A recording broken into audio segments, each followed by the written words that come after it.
Welcome everybody, we're back for another WCW Monday Night Nitro here on the B Shooter 94 channel. We had a couple pre-show matches. We're going to start off there and then we'll get right into the main show. We're in front of 3,900 people, or 3,900, I don't know why I said 3,900 because that's not right. In the southeast region here, on a pre-show match, formerly known as Gangrel, the Vampire Warrior, and Vampiro defeat Kings of Old School in 1022. Another tryout match for Gangrel.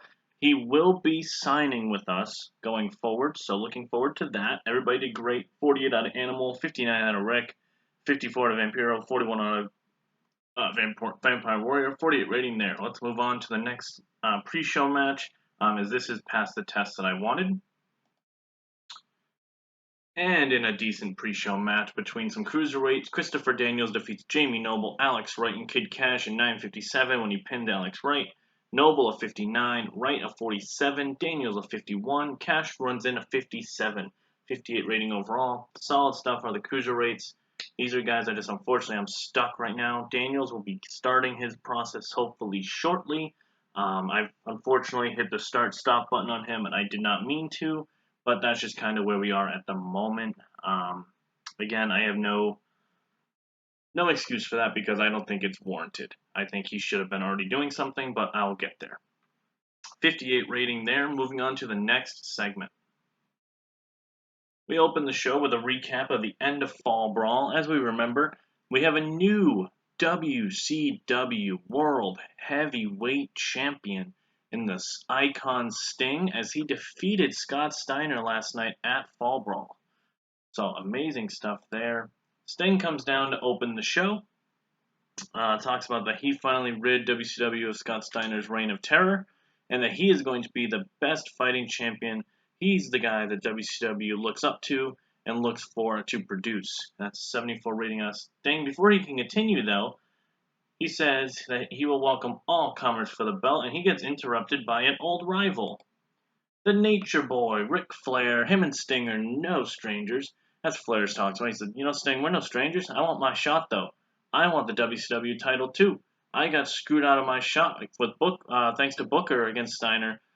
You and me go way back. Let's run it back one more time. Let's do it. Before Sting can even raise the microphone, Booker T comes out and says, Flair, stop your whining. You just lost your shot at Steiner. I have yet to get a real shot at the WCW title, even though Booker is delusional here because he did lose to Steiner as well.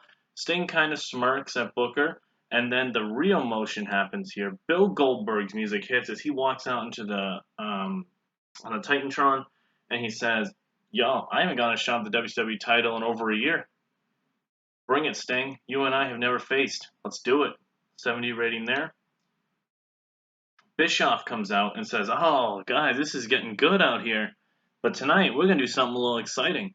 Booker T, Flair, Goldberg, you three are going to face off tonight in a triple threat match. The winner of that match will face Sting, not at Halloween Havoc, next week. So, big stuff there. So we have a WCW Championship match on Nitro next week, and it's going to be against either Booker T, Ric Flair, or Bill Goldberg. Big opening segment here between all these stars. Didn't want to go the WWE approach with opening with such a big promo, but I felt I needed to after finishing up a pay-per-view like I did, and really kind of setting the stage for the next process here. So I like what I did. I think it worked out really well here. And in our first matchup of the evening, and about to have good wrestling and decent reaction from the crowd, Rey Mysterio Jr. gets back on the winning ways after losing a Fall Brawl to Chris Kanyon, defeats Elix Skipper in 7:18 with a top rope Hurricane Rana. Rey in 81, Skipper at 61, 70 rating overall. Skipper has been fantastic in the Cruiserweight division. Mysterio gets a great win here. Both guys looked amazing. No complaints. Mysterio, I'm going to find something that's substantial for him. He's kind of been bouncing around, and it's just we're getting there. We're gonna get there. So don't hold your breath on that. It's gonna happen. 70 rating, dang. Shane Helms cuts a backstage promo about Kaz Hayashi and that he's been very impressed with Kaz since he's been on his own. And that they've had battles as tag team wrestlers, but he's never faced Kaz one-on-one, so he's looking forward to the opportunity to defend his championship against someone who is such a international star. 50 rating out of Shane Helms. Good stuff. And in a decent matchup, Shane Helms defeats Hayashi in 10 minutes 25 seconds with a vertebreaker. So Shane Helms does retain the Cruiserweight Championship against Kaz. 63 got us. Kaz got us a 63. Shane Helms a 57. Solid stuff out of the Cruiserweight division again.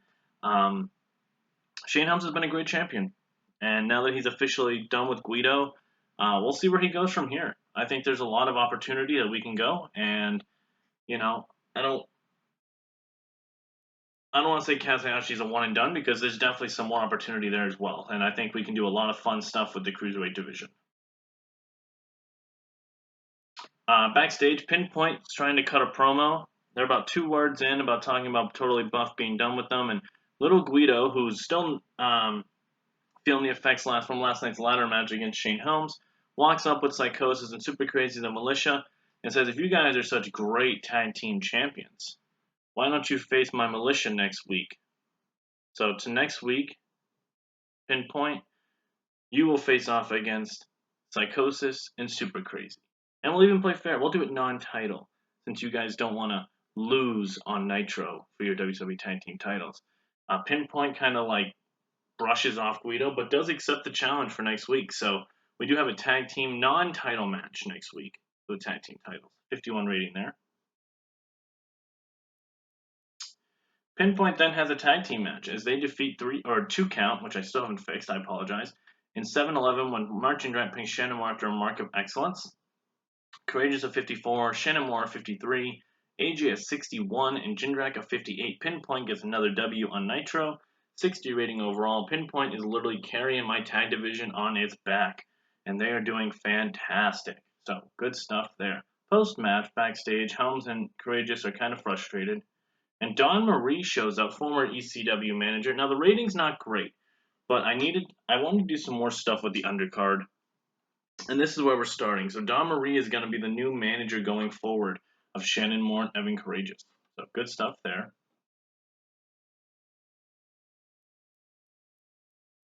In a decent matchup, Chuck Palumbo defeats Tommy Dreamer in 7:30 with a super kick. Chuck Palumbo 51, Dreamer 53. Palumbo is racking up wins right now because I'm trying to get him some momentum going forward because eventually, when I get Sean O'Haire back, we will be having a feud between those two because remember, Palumbo did take him out of action. And unfortunately for Dreamer, he's just kind of a man without a chair right now, I guess. He's just kind of there. I have a couple of preliminary ideas for him. They're written out and we just haven't really gotten there in total honesty. And I think at some point in the next probably month or two of the bookings, I think Dreamer's going to find his place in this company, which pretty well. So I think that's good there. 54 rating there. Chris Kanyon's backstage trying to find Diamond Dallas Page, trying to fight him after what happened at Fall Brawl. Bischoff, however, does stop Kanyon and tells him, well, don't waste all your energy on Page because you have a match right now, a non-title match against Mike Awesome. 63 rating. Kanyon's kind of visibly mad, but at the same time, he's kind of okay because he needs to blow off some steam. And in a decent matchup, Mike Awesome defeats Chris Kanyon in 13:24 with a quick roll-up cradle after Diamond Dallas Page causes a distraction for Chris Kanyon. 52 rating out of Mike Awesome, 61 out of Kanyon, 58 rating overall is a little disappointing. I was hoping for a little better, but that's okay. And post-match, Diamond Dallas Page is smiling as he walks up the ramp as he clearly has the mind game edge over Chris Kanyon. And Mike Awesome has just picked up a win over the U.S. champion, so that's really good stuff. 65 rating there. Hopefully Kanyon can recover some momentum going forward.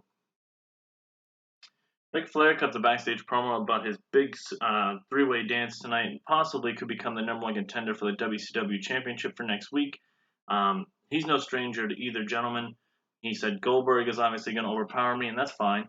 Booker, you and I are no strangers, and we will have our collision course. But as for right now, my focus is on facing Sting next week for the WCW Championship. 64 rating out of Rick there. Solid stuff. In a decent matchup, Chavo Guerrero Jr. defeats Lance Storm in 9:37 by pinfall by using a foreign object.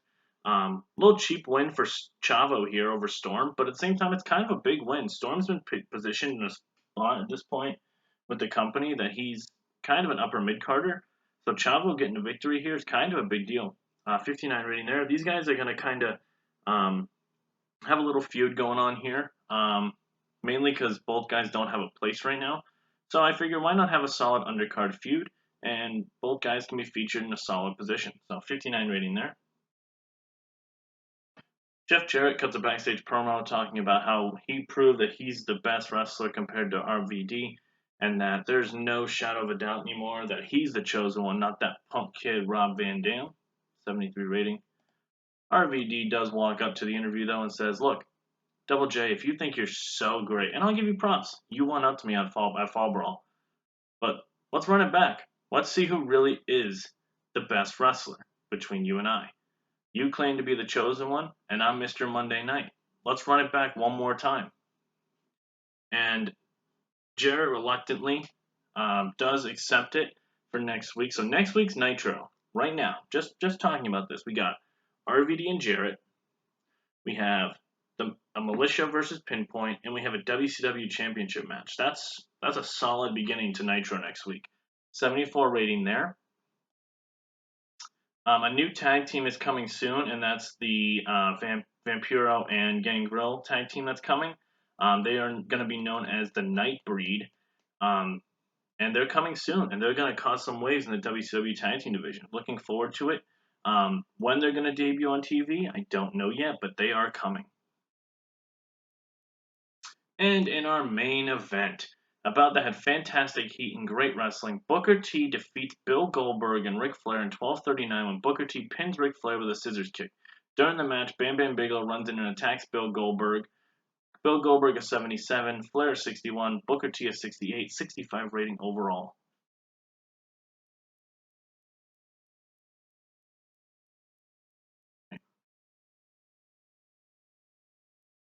What's wrong here? Oh, it needs to be rebooked.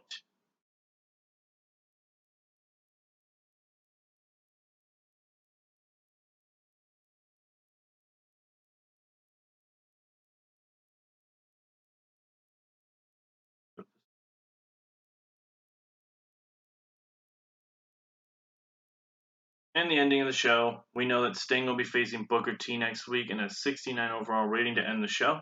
Little weird thing that Booker T got hurt in that main event. We could be in some trouble next week for that main event, but that's okay. I will find ways to get around that. Don't you worry. Hopefully you did like the show. Let's see what our final rating was here. 68. Okay, solid stuff. We increased our popularity in 25 regions, so good stuff there.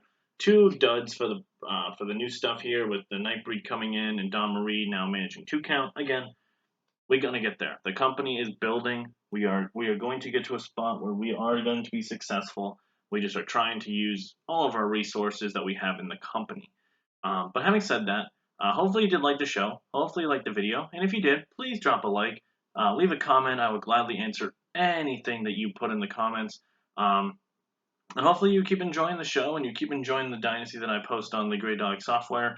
Because I'm really trying to keep this going. I really want to see what I can do. And I'm trying to consistently keep this booking going. So, like I said, thank you so much for stopping by. And you guys have a great rest of your day.